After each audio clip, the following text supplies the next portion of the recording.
ಕೆಲಸದಿಂದ ಪತ್ನಿ ತಡ ಮಾಡಿ ಬಂದಿದ್ದೇ ತಪ್ಪಾಯ್ತಾ? ಕೋಪಗೊಂಡ ಪತಿ ಹೆಂಡತಿಯನ್ನೇ ಕೊಂದೇ ಬಿಡೋದ?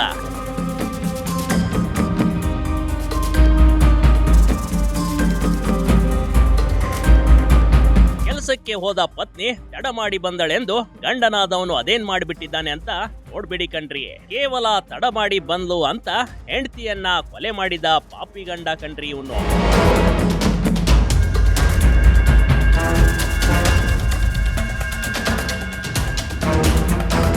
ಬೈ ಮೈಸೂರಿನ ಹಳೆ ಕೇಸರಿ ಗ್ರಾಮದಲ್ಲಿ ಇಂಥದೊಂದು ಘಟನೆ ನಡೆದು ಹೋಗ್ಬಿಟ್ಟಿದೆ. ಅವರಿಬ್ರು ಮದುವೆ ಆದಾಗ ಚೆನ್ನಾಗೇ ಇದ್ರು. ಇವರ ಪ್ರೀತಿ ನೋಡ್ತಿದ್ದ ಎಂತವರು ಕೂಡ ಅಸೂಯೆ ಪಡುವಂತಿದ್ರು.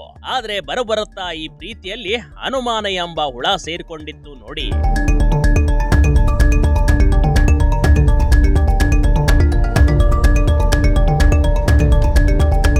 ಫೋಟೋದಲ್ಲಿ ಕಾಣ್ತಿರೋದು ಕೇವಲ 24 ವರ್ಷದ ಪುಷ್ಪ ಕಣ್ರಿ. ಹಾಗೆ ಮಹೇಶನಿಗೆ ಕೊಟ್ಟು ಈಕೆಯನ್ನ ಮದುವೆ ಮಾಡಲಾಗಿತ್ತು. ಮೈಸೂರಿನ ದೇವರಾಜ ಅರಸು ರಸ್ತೆಯ ಖಾಸಗಿ ಬಟ್ಟೆ ಅಂಗಡಿಯಲ್ಲಿ ಪುಷ್ಪ ಕೆಲಸ ಮಾಡ್ತಿದ್ಲು. ನಿತ್ಯವೂ ಕೆಲಸ ಮುಗಿಸಿ ಬರ್ಬೇಕಾದ್ರೆ ಕೆಲವೊಮ್ಮೆ ತಡವಾಗ್ತಿತ್ತು ನೋಡಿ.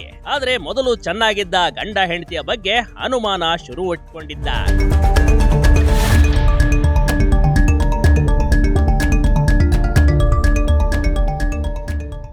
ಅನುಮಾನಕ್ಕೆ ಹೋಯ್ತು ಅಮಾಯಕಳ ಜೀವ. ಗಂಡನ ಅನುಮಾನಕ್ಕೆ ಪ್ರಾಣ ಕಳೆದುಕೊಂಡ ಪತ್ನಿ. ಗಂಡ ತನ್ನ ಹೆಂಡತಿ ಬಟ್ಟೆ ಅಂಗಡಿಯಿಂದ ಬರುವ ದಾರಿಯನ್ನೇ ನೋಡ್ತಾ ಇದ್ದ. ಆಕೆ ತಡವಾಗಿ ಬಂದ್ರೆ ಗಲಾಟೆ ಮಾಡ್ತಿದ್ದ. ಹೆಂಡತಿಗೆ ಆಚೆ ಕಡೆ ಇನ್ನೊಬ್ಬನ ಜೊತೆ ಅನೈತಿಕ ಸಂಬಂಧ ಕಟ್ಟುತ್ತಿದ್ದ. ಪತ್ನಿಯ ಮೇಲೆ ಪದೇ ಪದೇ ಅನುಮಾನ ಪಡ್ತಿದ್ದ ಕಣ್ರಿ. ಆದ್ರೆ ಆ ದಿನವೂ ಆಕೆ ಮನೆಗೆ ಬರೋದಕ್ಕೂ ತಡವಾಗಿತ್ತು. ಹೀಗಾಗಿ ನಿತ್ಯವೂ ಗಲಾಟೆ ಕಾಮನ್ ಆಗಿರ್ತಿತ್ತು. ಆದ್ರೆ ಈ ಬಾರಿ ಗಲಾಟೆ ತಾರಕಕ್ಕೆ ಹೋಗಿತ್ತು ನೋಡಿ. ಪತ್ನಿಯನ್ನ ಗಲಾಟೆಯಲ್ಲಿ ಕೊಡ್ಲಿ ಏಟು ನೀಡ್ಬಿಟ್ಟಿದ್ದ ಈತ. ಆಮೇಲೆ ಉಸಿರುಗಟ್ಟಿಸಿ ಆಕೆಯ ಉಸಿರನ್ನೇ ನಿಲ್ಲಿಸಿದ ಪಾಪಿ ಗಂಡ ಕಣ್ರಿ.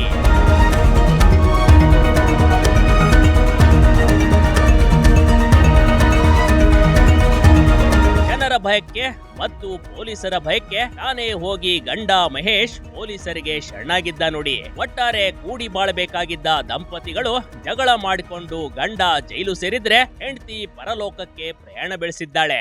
ಅನುಮಾನ ಎಂಬ ಹುಳ ಒಮ್ಮೆ ತಲೆಯಲ್ಲಿ ಹೊಕ್ರೆ ಅದನ್ನ ಯಾರಿಂದಲೂ ತೆಗೆಯೋದು ಅಷ್ಟು ಸುಲಭವಲ್ಲ ಕಣ್ರಿ. Big TV Karnataka, Mysuru.